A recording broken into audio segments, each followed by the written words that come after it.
Mazavy ny hevitra mato Lalatina Ravolomanana mahakasika anetsika ao amin'ny rampitso farandrara soma manana kosa indray dia mahafapana ny zava-misy amin'izao fotoana izao indrindra ny ara-politika no asiteny ny Premier ministre lehiben'ny gouvernement nefa etsy ankilany dia nanambara fa tsy misy afa-tsy ny fifampiresahana ihany no ahafahana mamaha olana eto amin'ny firenena.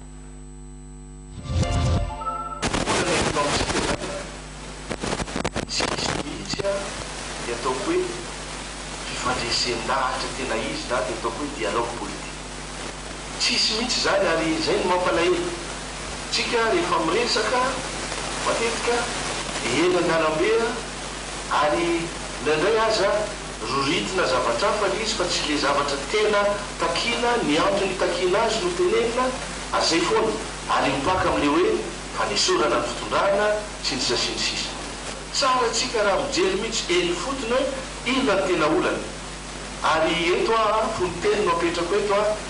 lohateny nataoko tany amin'ny diko nataoko tany mampikolomaly zay mampitandrina foana ary manaitra ny saitsika mba tsy borioka zavatra hafa izy amin'izao fotoana zao lasa ohatrany hoe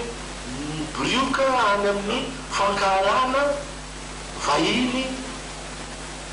anankiray zany na hoe race étrangère bien déterminée manina moa tenenana azy fa sinoa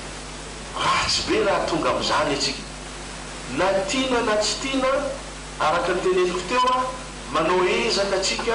amin'ny ezaka rehetra atao mba hampitomboana ny enti-manana amin'ny zavatra misy eto Madagasikara tenenina foana hoe tena manan-karena atsika marina zany efa misy ny ezaka fa tsika tsy afa-miala amin'ireo mpiara-nobonantoka any ivelany tsy afa-miala amin'izany tsika raha te hanao investissement tena